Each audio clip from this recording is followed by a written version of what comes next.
नमस्कार। India debate में आप सबका स्वागत है। मैं हूं आशुतोष पाठक। दोस्तों, आज आपके लिए एक बड़ी खबर लेकर के आया हूं। वैसे तो मैं हर रोज आपके लिए कोशिश करता हूं कि कुछ नया लेकर आऊं। आज नया भी है और बड़ा भी है। नया यह है कि पिछले 30 वर्षों से लगभग मुंबई में जिसकी तूती बोल रही थी, और तूती हर तरह से बोल रही थी, पर्दे पर, बाजार में, और एक प्रकार से कहिए कि बाहुबली होने के मामले में, तीनों जगह उनकी तूती बोल रही थी। पर्दे पर इसलिए क्योंकि लगातार उनकी फिल्में आती थी। कभी कहा जाता था 100 करोड़ की फिल्में हैं, कभी 200 करोड़ की फिल्में हैं, कभी 500 करोड़ की फिल्में हैं। फर्जी फिल्में होती थी, ब्लैक मनी का पूरा खेल चलता था। और जब तक लोगों को ये पता चला कि ये पूरा खेल ब्लैक मनी का है, तब तक उनको बेनिफिट ऑफ डाउट मिलता रहा और वो सफल अभिनेता कहलाते रहे। सड़कों पर उनकी बड़ी अ, एक बाहुबली की छवि थी। बहुत सारे लोग कह रहे थे कि उनका सिर्फ यही काम होता है कि रात को वो शराब पी लेते हैं और फिर कुछ दोस्तों के साथ गाड़ियों में मुंबई का भ्रमण करते हैं। तो सड़कों की तो ये स्थिति उनकी ये है। बाजार की स्थिति ये है कि मैंने जब बाजार का जिक्र किया तो पैसे का भी गुरूर था। 100 करोड़ कमा रही है, 200 करोड़ कमा रही है फिल्में, तो जाहिर है उनके पास भी पैसे आ रहे थे। तो पैसे की हनक और एक प्रकार से गुंडागर्दी की भी ठसक कहें, और फिल्म के हिट होने की भी ठसक एक एक्टर के रूप में, इसकी ठसक की वजह से, और इसकी जो ठसक थी उसके पीछे का कारण था अंडरवर्ल्ड। और ये बात अब किसी से छिपी नहीं है कि कुछ अभिनेता के अंडरवर्ल्ड से किस प्रकार के रिश्ते हैं। वो एक नहीं है, लेकिन एक जो सबसे मशहूर नाम है वो सलमान खान है। और सलमान खान के बारे में कहा जाता है कि उनकी बड़ी दोस्ती है उन लोगों से जो अंडरवर्ल्ड से रिश्ता रखते हैं।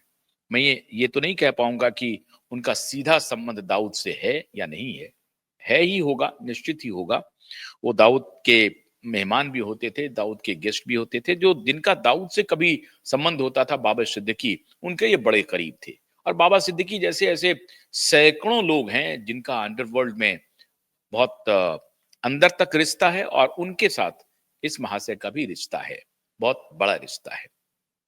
तो साहब, क्या हुआ कि पिछले 30 वर्षों से, 30 वर्ष से भी अधिक कह लीजिए आप, मैंने प्यार किया, और उसके बाद एक फिल्म आया था हम आपके हैं कौन, और उसके बाद से ये जो मशहूर शख्सियत है जिसकी तस्वीर आपकी स्क्रीन पर दिख रही है, वो कभी पीछे मुड़ के नहीं देखा, और आज तक इनकी तूती चल रही है। लेकिन पिछले कुछ महीनों से, या एक आध 2 वर्षों से कह सकते हैं, बहुत बड़ा तमाचा इनको लगा है। और वो तमाचा देने वाले शख्स ने ये तय कर लिया कि कोई बात नहीं है, हमारा तुमने करियर खराब करने की सुपारी दे दी, और हमारा तुमने फिल्मी करियर तो तबाह कर दिया, लेकिन हम एक ऐसा करियर बनाएंगे जिसके बाद हम लोगों का करियर बनाएंगे। हम अपना करियर तो बनाएंगे ही, हम लोगों का भी करियर बनाएंगे, उनका भी भविष्य बनाएंगे। और इसके लिए वो व्यक्ति रात दिन जुट गया। एकदम से स्क्रीन से बाहर चला गया, मीडिया से बाहर चला गया, सोसाइटी से बाहर चला गया, गुमनाम हो गया। लेकिन इस गुमनामी के दौर में उन्होंने कोई नशा का सहारा नहीं लिया, ड्रग का सहारा नहीं लिया, शराबी नहीं बन गया। शराबी बन करके कहीं किसी मैखाने में या कहीं पे उनकी तबीयत खराब नहीं हो रही थी, लोग उनको हॉस्पिटल लेके नहीं जा रहे थे। उन्होंने एक नशा किया, और नशा था जिद का, जिसमें शराब नहीं था, जिसमें ड्रग नहीं था, जिसमें स्मोकिंग नहीं थी, पार्टी नहीं थी, लेकिन जिद था कुछ बनने की। ऐसा जिद किया, ऐसा जिद किया कि कुछ बनकर के ही सामने आया। जी, मैं बात कर रहा हूं एक ऐसे फिल्म स्टार जो बहुत ही चार्मिंग फिल्म स्टार थे, बहुत आगे जा सकते थे, जिनके करियर को अगर किसी एक शख्स ने तबाह किया है तो वो शख्स यही शख्स है, और जिनके बारे में मैं बात कर रहा हूं वो हैं विवेक ओबराय साहब। हालांकि विवेक ओबराय इसे स्वीकार नहीं करते हैं कि उन्होंने उनकी इतनी हैसियत नहीं थी जो मेरा करियर बर्बाद कर दे, लेकिन सच्चाई यही है कि सलमान खान और उसकी पूरी लॉबी ने, चाहे वो करण जौहर हो, चाहे वो महेश भट्ट हो, इन सब की पूरी लॉबी ने मिलकर के आखिर में तबाह कर ही दिया फिल्मी करियर, स्क्रीन का करियर तबाह कर दिया विवेक ओबराय का।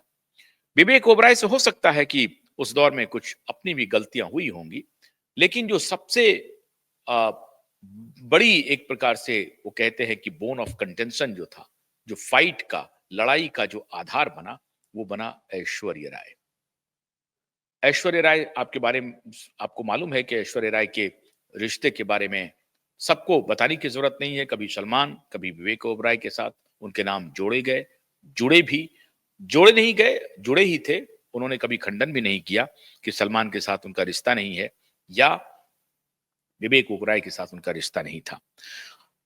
इन वजहों से ऐश्वर्या एक जरूर कड़ी थी सलमान और विवेक ओबराय के बीच में रिश्ते के खराब होने की। सलमान एक ऐसा एक्टर था जो कोई भी एक्टर जो जिस तेजी से आगे बढ़ रहा था और उनको लगता था कि इसकी पर्सनैलिटी हमारे ऊपर भारी पड़ रही है, तो वो उसको पसंद नहीं होता था।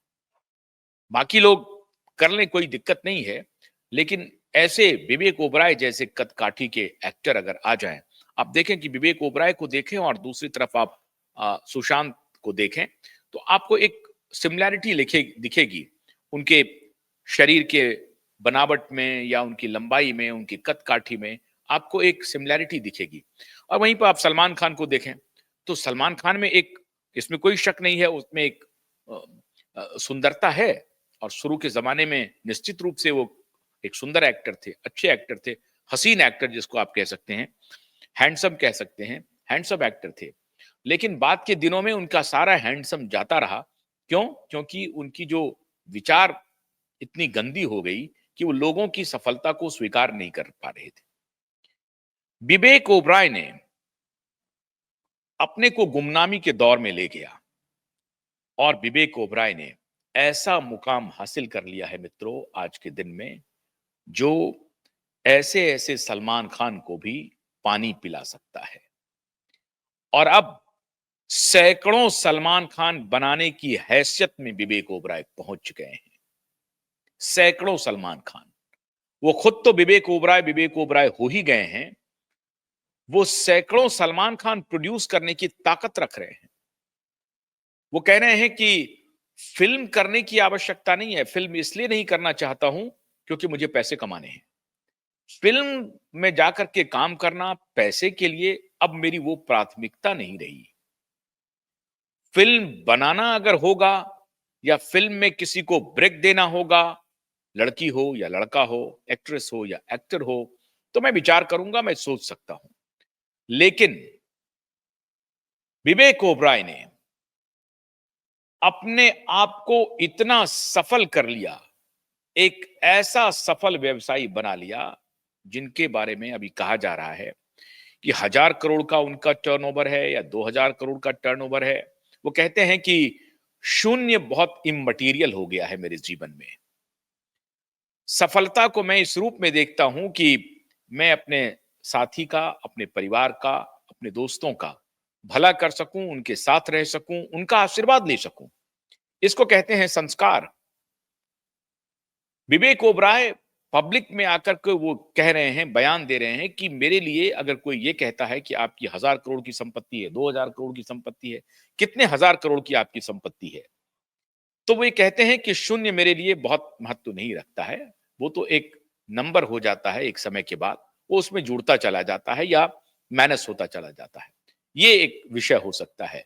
लेकिन ये, हाँ, ये बात जरूर है कि अब मुझे अपने जीवन में उस तरह के जीरो की परवाह रहती तो है, लेकिन उतनी परवाह नहीं रहती है कि कब ये 100 करोड़ का हुआ और कब ये 500 करोड़ का हुआ और कब ये 600 करोड़ का हो गया और कब ये 1,000 करोड़ का हो गया। मतलब triple digit, fourth digit, 5 digit में कब जाएगा या नहीं जाएगा, ये अब मैं विचार नहीं करता हूं। मतलब कंफर्टेबल हूं, आर्थिक रूप से पूरी तरह से कंफर्टेबल हूं।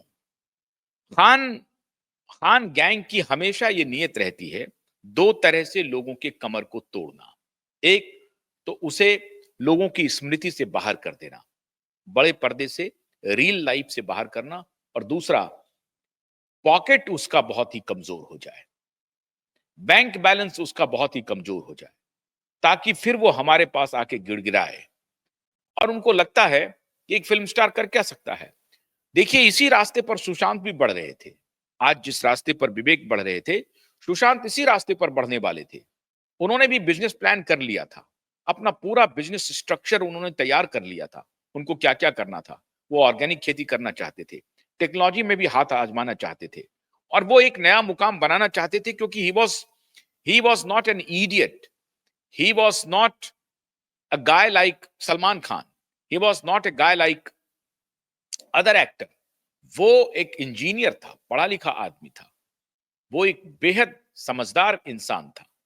वो सिर्फ एक्टर नहीं था, वो एक इंजीनियर था, और इंजीनियरिंग ग्रेजुएट होने के साथ साथ उनमें एक बिजनेस एक्यूमेन भी डेवलप कर गया था जब वो स्टूडेंट रहे होंगे। तो वो ये भी चाहते थे कि हमने, ठीक है, हमने एक्टिंग की एक लाइफ हो सकती है, उसके बाद हो सकता है कि हमें उतने पैसे आ जाएं जिसमें हम पूरी जिंदगी आराम से काट सकते हैं। लेकिन सुशांत जैसा व्यक्तित्व या विवेक ओबराय जैसा जो व्यक्तित्व है, या इस कद काठी का जो व्यक्तित्व है, वो बड़ी आसानी से हार मानने वाले नहीं है। तो सुशांत भी उसी दिशा में आगे बढ़ रहे थे। आपको मालूम होगा कि सुशांत के सॉफ्टवेयर की चोरी, ये शोभित चक्रवर्ती और उसकी बहन रिया चक्रवर्ती के ऊपर आरोप लगा हुआ है कि उसकी सॉफ्टवेयर की चोरी करके, उनका जो पूरा आइडिया था उसकी चोरी करके नीति आयोग के साथ मिलकर के वो धंधा कर रहा है। और उसमें कोई, आजकल उनका कोई दोस्त है जो उन्हें मदद कर रहा है। सच्चाई क्या है ये तो जांच में पता चलेगा, लेकिन ये खबरें बिल्कुल आम है कि सुशांत सिंह जिस सॉफ्टवेयर को बिल्ड कर रहे थे, उस सॉफ्टवेयर की चोरी ये दोनों भाई बहन ने कर ली, और उस पे एक कंपनी भी बनाई थी। दोनों भाई बहन ने गुमराह करके सुशांत को एक कंपनी बनाने की भी बात कर रही थी, उसमें सुशांत भी डायरेक्टर था, और ये रिया का जो भाई है, ये चर्सी गैंग का, वो भी उसमें शामिल हो गया था। मैं अनवरत चर्सी गैंग कहता हूं। क्यों कहता हूं, क्यों नहीं कहूं, आप बताएं। बहुत सारे लोग हमको कहते हैं कि आप चर्ची गैंग कहते हैं। क्यों नहीं कहूं चर्ची गैंग? वो कोई बढ़िया काम कर रहे हैं क्या? वो खुले में सिगरेट पी रही हैं, वो खुले में ड्रग का सप्लाई कर रही हैं, सारे चैट्स अवेलेबल हैं, तो उसे मैं चर्ची गैंग ना कहूं तो क्या कहूं? सती सावित्री कहूं? तो जो सच है वो तो कहना ही पड़ेगा। और ये एक ऐसा सच है जिसे आप कह सकते हैं। ये कोई असंवैधानिक भाषा नहीं है, असंवेदनशील भाषा भी नहीं है, इसमें संवेदना भी है, और ये संवैधानिक भी है, संविधान सम्मत है उनके लिए जो उस तरह के गैंग में शामिल है, उस तरह का कारोबार कर रहे हैं। मैं, ऐसा तो नहीं है कि किसी एक आम जन को जो इसमें शामिल नहीं है उनके बारे में बोल रहा हूं। तो ये मैं उनको भी ये कहना चाहता हूं कि इनको अगर मैं चर्ची गैंग कहता हूं तो उसके पीछे एक आधार है। तो इन चर्ची गैंग ने सुशांत से पहले कितने लोगों का करियर खराब किया, ये भी मैं आपको बताऊंगा। तो विवेक ओबराय उनमें से एक थे, जो बहुत ही कैरिस्मेटिक लीडर थे, एक्टर थे, और वो, उनकी पहली ही फिल्म सुपर डुपर हिट हुई थी, और उसके बाद तो हिट फिल्में उनकी आने वाली थी, वो आगे बढ़ने वाले थे। लेकिन जिस प्रकार से सुशांत को उन्होंने ठिकाने लगा दिया इस गैंग ने, उस प्रकार से इनको भी ठिकाने लगाने की पूरी कोशिश, भी ठिकाना तो लगा ही दिया था इन लोगों ने। रियल लाइफ से तो इन्हें खत्म कर दिया था, रियल लाइफ से दूर कर दिया था। लेकिन ये शख्स डिगा नहीं, अपना अपना एक प्रकार से प्रेम में भी नाकामयाब रहा, और वो भी एक कारण रहा होगा कि ये जो उस, आपको बताएं कि विवेक ओबराय के पिता ने बहुत हार्डशिप देखी थी, आर्थिक रूप से बहुत समृद्ध नहीं थे। कैसे रेडियो से करियर उनका शुरू हुआ, एक वॉइस आर्टिस्ट के रूप में, फिर वो फिल्मों में गए, और फिर वहां से अपनी मुकाम बनाई, फिर अपने परिवार को एक प्रकार से आगे बढ़ाया, उसके परवरिश पे ध्यान दिया। तो ये पूरा जो लाइफ था सुरेश ओबराय का, विवेक ओबराय के फादर का, वो बहुत ऐसा नहीं था बहुत कंफर्टेबल लाइफ था, ऐसा भी नहीं था कि बहुत अनकंफर्टेबल था, लेकिन संघर्ष से उन्होंने अपनी मुकाम बनाई थी मुंबई में, और ये बात उनके बेटे को याद थी। तो उनके बेटे ने ये कहा कि नहीं साहब, हम कोई दूसरा रास्ता नहीं पकड़ेंगे, हम रास्ता पकड़ेंगे व्यवसाय का और बिजनेसमैन बनेंगे। आज विवेक ओबराय एक सफल बिजनेसमैन बने हुए हैं, और आप हैरान हो जाएंगे कि उनकी जो बिजनेस है वो सिर्फ रियल एस्टेट नहीं है। रियल एस्टेट, टेक्नोलॉजी में भी काफी दखल दे रहे हैं वो। ज्वेलरी का जो सॉलिटेयर करके उनका ब्रांड है, वो पूरे देश में अनेकों ब्रांड हैं ज्वेलरी के उनके। और इवेंट मैनेजमेंट एक बड़ी कंपनी है उनकी, जो बड़े बड़े स्टार्स के जो इवेंट्स होते हैं उसको मैनेज करने का काम करती है, और मनी लैंडिंग का काम करती है। ध्यान रहे, इधर गैंग मनी लॉन्ड्रिंग का काम करते हैं और ये मनी लैंडिंग का काम करते हैं। मतलब, और मनी लैंडिंग का भी किस प्रकार का काम करते हैं, ये भी आपको आश्चर्य लगेगा।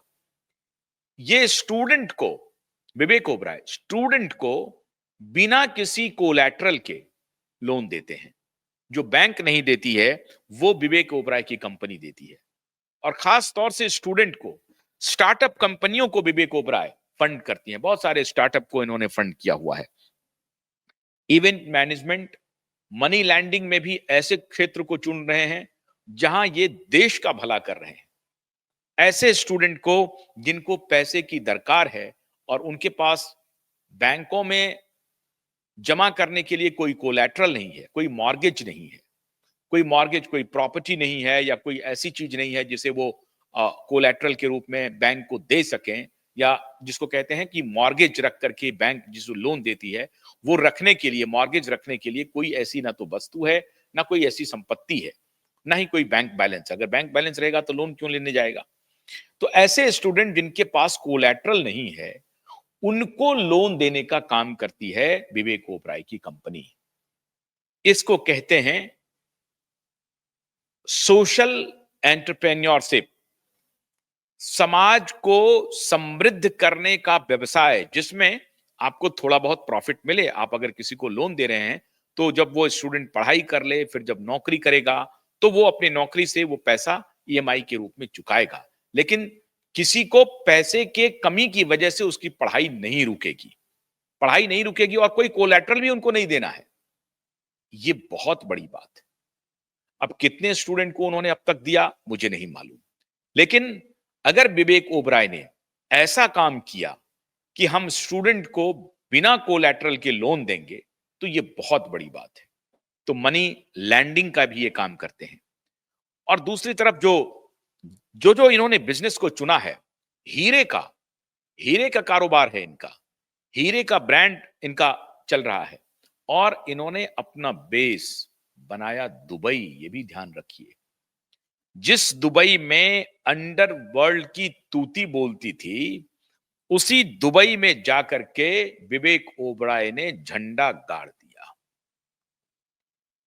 और उस अंडरवर्ल्ड की छाती पर चढ़कर के विवेक ओबराय ने अपनी काबिलियत का झंडा गाड़ दिया। और वहीं उसी दुबई में, और गल्फ कंट्रीज में, दुबई हो, कतर हो, दोहा हो, इन सभी जगह इन्होंने अपने व्यापार को आगे बढ़ाया। और अब तो वो एक्सपैंड कर रहे हैं, यूरोप में भी, लंदन में भी, यूएस में भी अपने मार्केट को टटोल रहे हैं। और जो इनका बाजार है रियल एस्टेट में, ज्वेलरी में, खासतौर से हीरा के कारोबार में, और उसके बाद मनी लैंडिंग में, इन सारे कारोबार में जिस प्रकार से इवेंट मैनेजमेंट जो है इनका, ये भी बहुत बहुत ही तगड़ा कारोबार है। और और इसमें इनका साथ दे रहे हैं उनके छोटे भाई, वो भी उनका साथ दे रहे हैं। अब कजिन हैं या अपने भाई हैं, लेकिन वो भी उनका साथ दे रहे हैं। अग्रवाल हैं उनका एक छोटा भाई, वो भी उनका साथ दे रहे हैं। और वो कहते हैं कि मैं अपने छोटे भाई की बिना कुछ भी नहीं हूं, मेरी कंपनी कुछ भी नहीं है।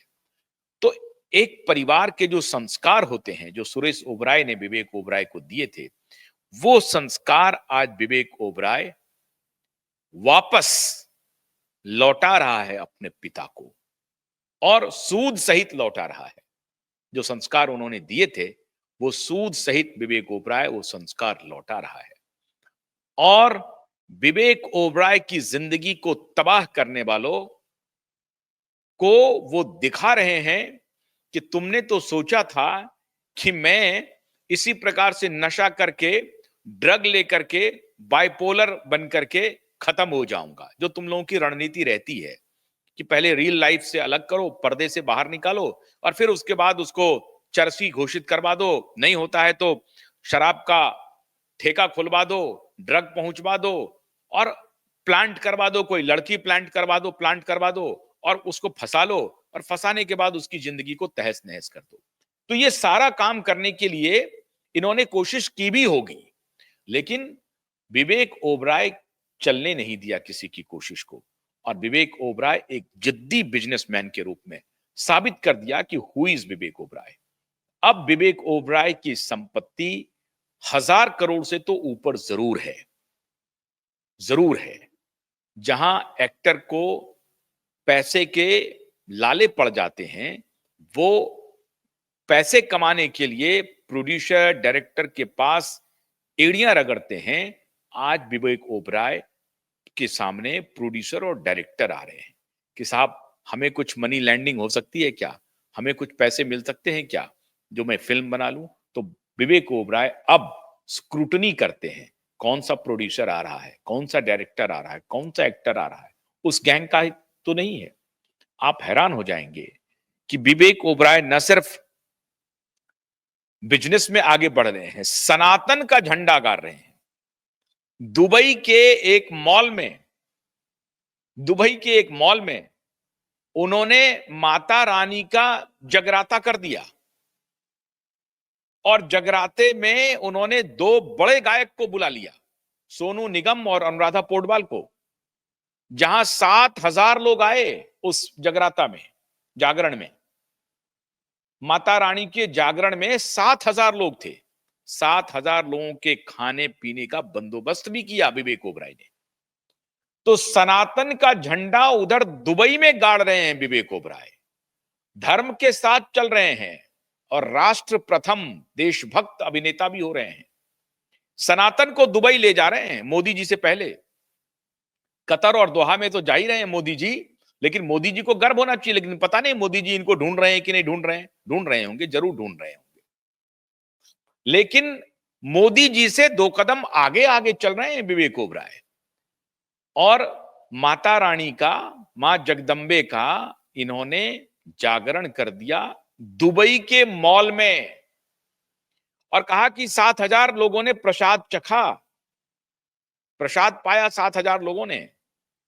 और उस कार्यक्रम में अनुराधा पौडवाल बतौर गायिका मौजूद थी, सोनू निगम बतौर गायक मौजूद थे। अब ये सोनू निगम जिनके खिलाफ ये इस गैंग ने षड्यंत्र किया है, वही गैंग है जिन्होंने अरिजीत सिंह का कैरियर तबाह करने की कोशिश की, वही गैंग है जिन्होंने सोनू निगम का कैरियर तबाह करने की कोशिश किया। लेकिन आजकल सोनू निगम की भी कहानी बताऊंगा। सोनू निगम को भी आज सहारा मिल गया। और विवेक ओबराय एक ऐसे शख्स हैं जो अगर किसी ने बुरे वक्त में सहारा दिया तो उसका नाम लेने से कतराते नहीं है। उन्होंने इन खान में से एक शाहरुख खान एक ऐसे शख्स हैं जिसका नाम उन्होंने लिया। उन्होंने कहा कि शाहरुख भाई ने हमें मदद की, शाहरुख भाई ने हमें मदद की। दोनों दिल्ली से हैं साहब, इधर से ही रहने वाले हैं। अब जो भी है कारण हो, रहना वहना बहुत महत्वपूर्ण नहीं है, लेकिन विवेक ओबराय ने कहा कि शाहरुख खान भाई ने मुझे मदद की जब मैं क्राइसिस में था। तो क्राइसिस में जो कोई भी मदद किया उसको विवेक जी भूले नहीं है। तो ये है विवेक ओबराय, आज विचारवान बिजनेसमैन के रूप में खुद को खड़ा कर रहे हैं उसी बॉलीवुड से जिसको हमारे एसएसआर वॉरियर गटरवुड कहते हैं। अब बात बिल्कुल ठीक है, उसी गटरवुड से निकल करके आज विवेक ओबराय एक बहुत ही शानदार बिजनेसमैन के रूप में अपने को खड़ा कर लिया, जो डाइवर्सिफाइड बिजनेस में है। रियल एस्टेट हो, ज्वेलरी का हो, खासतौर से हीरे के कारोबार में हो, मनी लैंडिंग का काम हो, इवेंट मैनेजमेंट का काम हो, डाइवर्सिफाइड बिजनेस कर रहे हैं और सारे बिजनेस इनके लगभग सफल हैं। सारे बिजनेस कामयाबी के नए मुकाम चूम रहे हैं। तो ऐसा तमाचा मारा विवेक ओबराय ने। वो दिन दूर नहीं है, जब बॉलीवुड में इन माफियाओं की, आप समझ लीजिए ये जो माफिया का जो 30-35 वर्षों से जो रूल चल रहा था, वो बिल्कुल निस्त नाबूद हो जाएगा और हर स्तर पर नाबूद होगा। कानूनी रूप से भी निस्त नाबूद होगा और पैसे के भी मामले में।